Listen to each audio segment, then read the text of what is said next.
calendar, is it?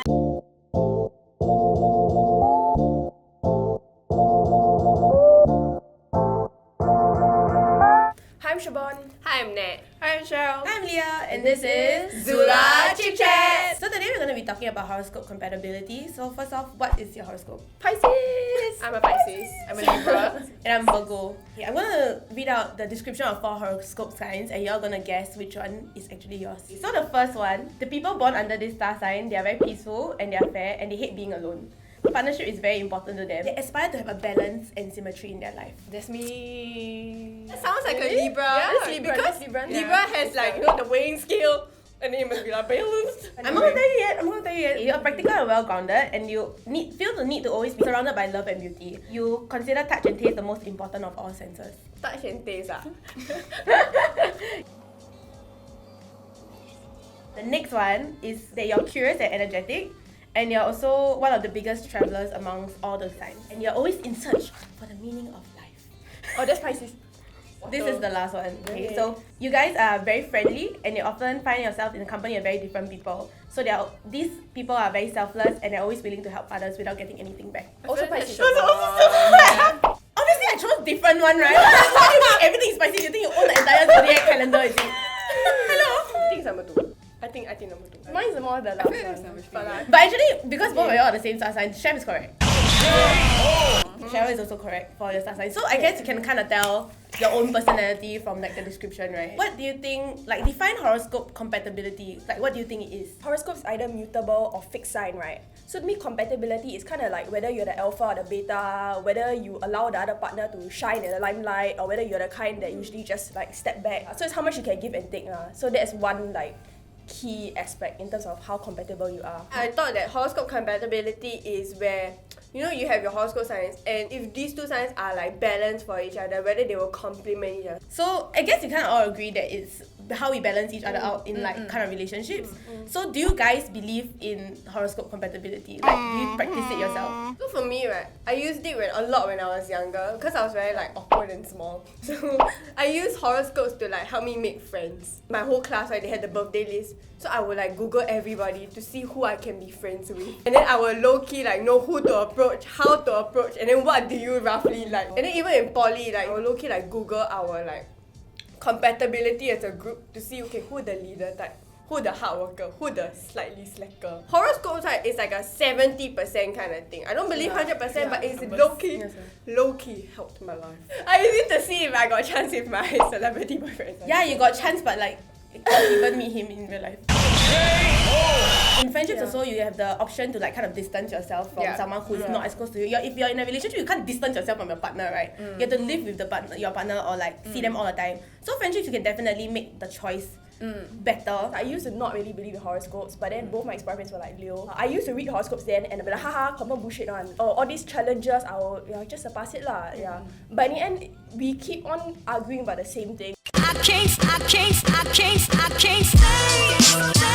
Leos are the kind that really love to be the limelight.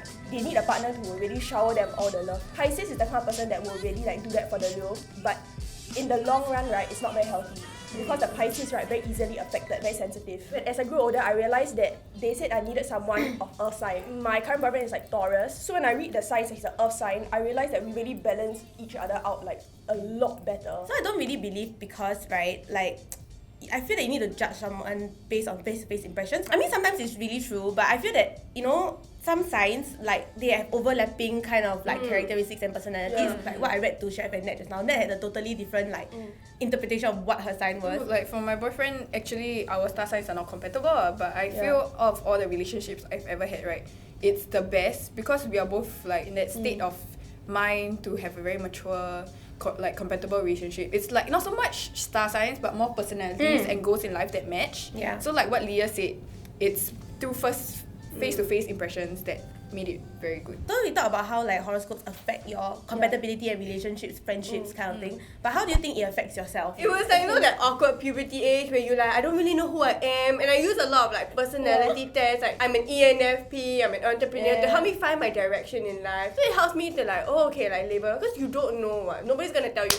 You're a caring person. All these kind of things, these positive traits, right? You have to Yeah. tell yourself that you cannot take it from a horoscope. Yeah, correct. You can't read it and be like, okay, I need to be like this. If you read the horoscope for Libras, right, the person is basically a crazy flirt who likes to have sex and is damn psychopathic but likes to be No, balanced. that's not true. My mom is Libra and she's not like that. Maybe also must also look at the source. If we look at magazine kinda, it's like confirm not accurate lah. In the past, actually, right, horoscopes were used as something to decide on arranged marriages, like to see if your personalities fit. Nowadays, I feel that a lot of people are using horoscopes to do like job tests and everything. I always look at like the career section. For example, Pisces is supposed to be a bit more creative, like naturally lah. When I was younger, I would read it and I was like, journalism, I don't wanna. I just somehow end up moving towards that, like gravitating towards all these kind of career paths lah. So why do you think people actually trust horoscope signs and, you know, believe so much in it? I think people trust all these horoscopes and all like these readings because they want something to believe in their life. They want something to ground themselves. So sometimes these horoscopes also like low-key help you predict your future. And it's something that you can like work towards or like guide you through your day. I feel everyone there's a low-key narcissist in them. That's why they would like to believe this. When you read something about yourself, you always want to believe it because especially if it's something good. Because like, yeah, I'm so caring, I'm so kind, I'm so emotional, I like to help people. Versus like, you know, if you read shit about yourself, it's just like, Let's say you're not compatible with your current boyfriend now. Like, why would you still choose to stay in a relationship knowing that with your star sign, you both are like two different people kind of thing? you can be different people, but at the core of your person, you must be the same person. Yeah. Yeah. So basically your values and morals, everything Yeah, need your to be life aligned. goals, your life goals. interests. It's like personality wise, like, you know, maybe you're less patient or like maybe you're easily more emotional and stuff like that. These kind of things you can change and adapt to the person, but your values and life goals totally cannot. Yeah. Like if the person wants to get married, you don't get married. I don't know. Last time, I'll think like, oh, opposites attract, can balance each other out, everything. But then, as I grew older, I realized it's so important to have so many similar interests. It doesn't mean that if you're super compatible, you're gonna end up like completely in love and like happily ever after kind of thing. My boyfriend is like a Gemini, right? Which is like the worst star sign. They're both very independent star signs, according to what I've read, which is kind of true because I don't really get jealous or I'm not very needy, like to see the person all the time, that kind. When the independence goes too far, right? We just end up not talking or like it takes too long to reply. Now I know that is like kind of a weakness, right? I'll make the effort more to talk to him more, and like it doesn't matter if he doesn't reply me. Like maybe I'll be the one to push for it. I think that even if you're like on opposite ends, right, people can still make it work no matter what lah. You just need to see how much you want to put into your relationship. So we talk about horoscopes today. While they're fun to read and there might be some truth in it, there are a lot of different factors that will affect relationships and friendships. We should always take it with a pinch of salt and never believe that it's 100% true. Well, let us know in the comments if you have any of these relationships in the past, your ex-boyfriend, current boyfriend, or friends even, and let us know what else to talk about next time. And don't forget to like, share, subscribe. Bye!